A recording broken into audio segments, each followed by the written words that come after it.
अभ्यास केंद्राचे प्रमुख आणि या सीमा प्रश्नाचे एक अभ्यासक यांनी विविध माध्यमातून आमचा हा सीमा प्रश्न काय आहे याची जाणीव पुऱ्या सीमा भागाला आणि महाराष्ट्राला करून दिलेली आहे.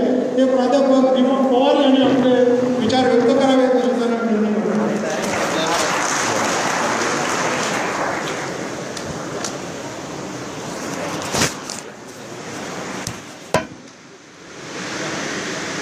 आजच्या कार्यक्रमाचे अध्यक्ष दीपक दळवी, व्यासपीठावरील सर्व मान्यवर आणि आजच्या कार्यक्रमाला आणि एकूण काळ्या दिनाच्या फेरीला मोठ्या प्रमाणामध्ये उपस्थित असलेल्या मराठी भावांनो आणि बहिणींनो, गेली 60 वर्ष ज्या संघर्षामध्ये तुम्ही सगळे आहात तो सगळा संघर्ष भावनेचा आणि अस्मितेचा संघर्ष आहे.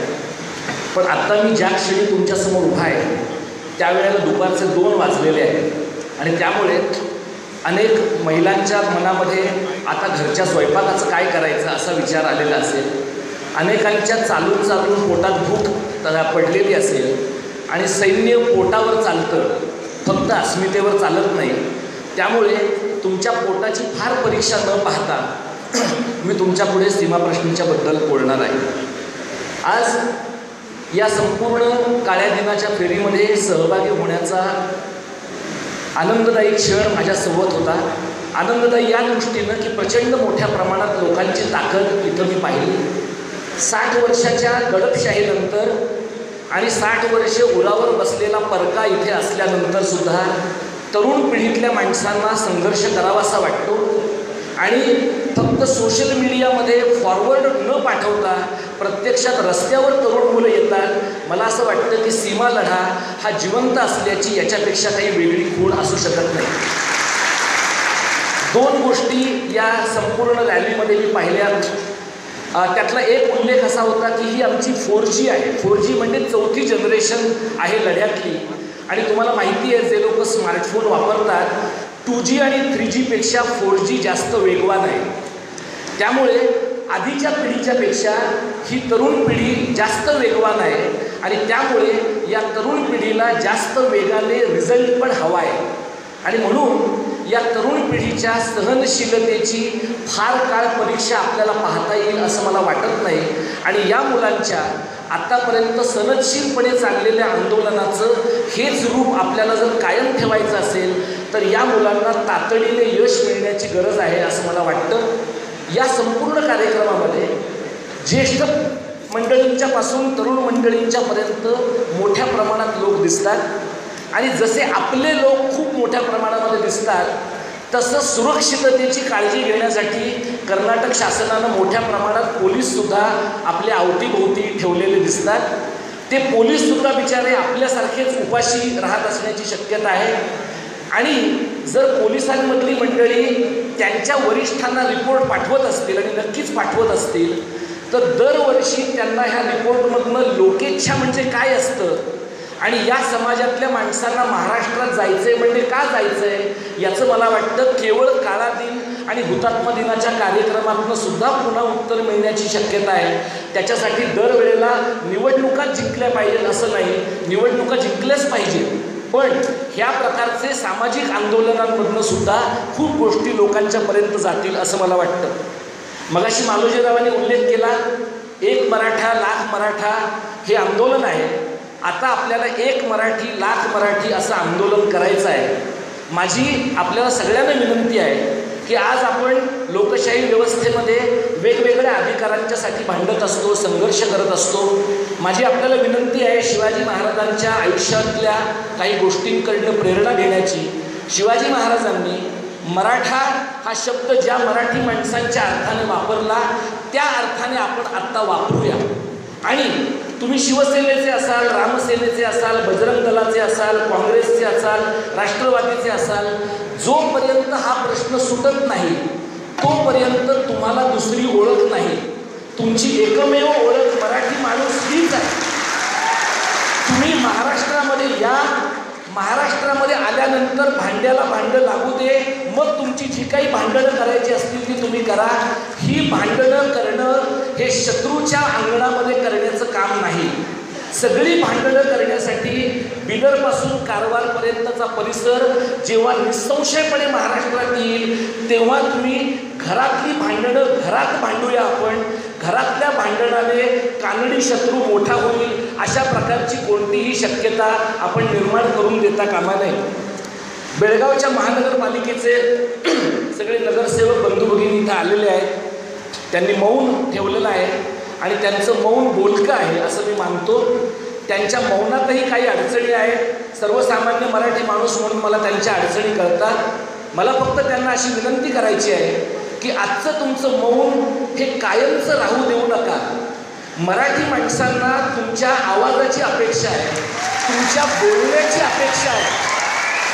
जेव्हा गरज पडेल तेव्हा तुम्हाला तोंड उघडावंच लागेल. मग कदाचित महानगरपालिका बरखास्त होईल, पण नंतर हेच लोक तुम्हाला निवडून देणार आहे. त्यामुळे नगरसेवकाचा निधी किती आहे आणि माझी टर्म किती उरली आहे यासारख्या गोष्टींचा विचार करण्यापेक्षा ज्यांनी तुम्हाला ज्या कामासाठी निवडून दिलेलं आहे त्याचं भान सगळ्या मंडळींनी ठेवण्याची गरज आहे. कर्नाटक इथलं प्रशासन, इथलं शासन हे आपले उघड शत्रू आहे. पण मराठी माणसांच्या उघड शत्रूंच्या इतकेच मराठी माणसांचे आतले शत्रू फार महत्त्वाचे असतात. आणि मराठी माणूस हा युद्धात जिंकणारा आणि तहात हरणारा माणूस आहे. 10% वेळेला आपण आक्रमक असतो. आपण दंडाच्या पेटकुळ्या फुगून जय भवानी जय शिवाजी करतो. आता सोशल मीडियाच्या काळामध्ये आपलं स्टेटस बदलतो. आपला DP शिवाजी महाराजांचा टाकतो. आपला DP शिवाजी महाराजांचा टाकल्यामुळे आपली आग्र्याहून काय सीमा भागातून कर्नाटकाच्या तावडीतून सुटका होत नाही.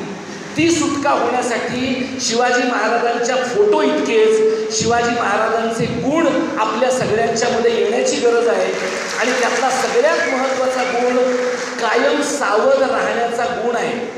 कायम सावध राहण्याचा आणि आपल्या शत्रूंच्या हालचाली शत्रूंना कळणार नाहीत इतक्या लवकर समजून घेण्याचा आहे. सीमा प्रश्न सर्वोच्च न्यायालयात आहे म्हणून तुम्ही जर हातावर हात ठेवून बसलात आणि आंदोलनं थांबवली तर कर्नाटकचं आज जितकं फावलंय त्याच्यापेक्षा जास्त फावेल. आपण गप्प बसलो म्हणून त्यांनी दडपशाही करायचं थांबवलं नाही. त्यांनी या भागाचं कानडीकरण करायचं थांबवलेलं नाही. आणि म्हणून त्यांच्या कानडीकरणाचा रेटा उलथवून लावण्यासाठी इथल्या मराठी शाळा, मराठी वाचनालय, मराठी मुलांचे प्रश्न हे सगळं आपल्याला घेतलं पाहिजे. आणि आपण सगळ्या मंडळी, मी स्वतःला या प्रदेशाचा माणूस मानतो. आपण सगळ्यांनी लक्षात ठेवलं पाहिजे की तरुण कार्यकर्ता असो किंवा ज्येष्ठ नेता असो त्याचं अस्तित्व सीमा भागातल्या लोकांच्या जिद्दीवर अवलंबून आहे. हा लढा नेत्यांमुळे नाही, जनतेमुळे शाबूत राहिलेला लढा आहे. आणि त्यामुळे आपण सगळ्यांनी, कार्यकर्त्यांनी, अभ्यासकांनी, नेत्यांनी इथल्या जनतेच्या भावनांच्या बद्दल सातत्यानं संवेदनशील राहिलं पाहिजे. आणि मोठी लढाई सीमा प्रश्नाची आहे, पण छोट्या लढाया इतरही आहेत. म्हणजे महागाईसारख्या प्रकरणामध्ये कर्नाटक ती गावं आता मागतं आहे किंवा त्याचा विचार करत आहे की जी महाजन आयोगानं, जो कर्नाटकलाही मान्य आहे, त्या महाजन आयोगानं सुद्धा महाराष्ट्राची आहेत म्हणून मान्य केलेलं आहे. आता या महागाईतल्या गावांच्या बद्दल आपली भूमिका असली पाहिजे आणि ती मराठी माणसांच्या हिताची असली पाहिजे. या प्रकारची भूमिका आपण सातत्यानं घेतली पाहिजे. खूप तरुण मुलं मला आज बाईकवरनं येताना दिसली, घोषणा देताना दिसली. ही सगळी मुलं फक्त रॅलीसाठी वापरू नका. ही सगळी मुलं या राजकीय प्रक्रियेत आणा. महाराष्ट्र एकीकरण समितीच्या नेते मंडळींना माझी विनंती आहे आणि मला कदाचित वाटतं त्यांना राग येईल माझं जाहीरपणे बोलण्याचा. या तरुण मुलांना सतरंजा उचलायला लावू नका. यांना निर्णय प्रक्रियेत सहभागी करून घ्या. जर तुम्ही यांना निर्णय प्रक्रियेत सहभागी करून घेतलं नाही तर ती कुठल्या तरी दौडीमध्ये जातील, कुठले तरी देवळं बांधायला जातील आणि इतर लोकांच्या व्यासपीठावर जातील आणि मग रडण्याशिवाय तुमच्याकडे पर्याय राहणार नाही. ही तरुण मुलं जर तुम्हाला पाहिजे असतील तर या तरुण मुलांना निर्णय प्रक्रियेत अधिकाराच्या जागेवर आणा. त्याबद्दल असुरक्षिततेची भावना मनात ठेवू नका. आपल्यातलं कोणीही अमरपट्टा लावून आलेलं नाही. सत्तेची पदं जातात आणि त्यामुळे लोकांच्या मनातलंच पद कायम राहतं. आणि हा लढा मला असं वाटतं की पुढचा काळातील मला नाही साजरा करायचा, मला पुढचं वर्ष साजरं करायचं आहे, आणखी 2 वर्षांनी साजरं करायचं आहे, तो महाराष्ट्रात बिदरपासून कारवारपर्यंतचा प्रवेश येण्याचा विजयोत्सव. हा विजयोत्सव साजरा करण्यासाठी मला असं वाटतं की सर्व ठिकाणी दबाव पाहिजे. मी महाराष्ट्रातनं आलो आहे, पण महाराष्ट्रावर फार विसंबून राहू नका आणि विश्वास टाकू नका. महाराष्ट्रातले राज्यकर्ते सुद्धा तुम्हाला वाटतात तितके भाबडे आणि साधे नाहीत. त्यांचे लागेबांधे अनेक ठिकाणी आहेत. त्यांच्यावर सतत टॉर्च ठेवा, दिल्लीतल्या मंडळींवर सतत टॉर्च ठेवा आणि इथं जे तुम्ही लढताय एकमेकांच्या मध्ये अविश्वासाचं वातावरण होणार नाही याची पुरेपूर काळजी घ्या.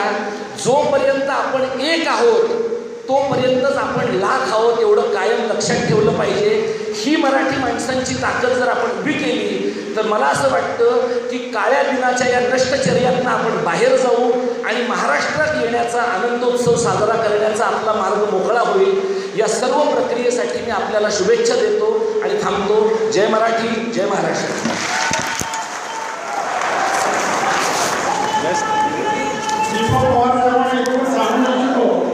आपल्या भाषणात त्यांनी महाराष्ट्र एकीकरण समितीच्या नेतृत्वानं ज्या सूचना केलेल्या आहेत त्या सूचना पाळण्यासाठी महाराष्ट्र एकीकरण समिती आज युवकांच्या झोपलेली आहे आणि युवकांच्या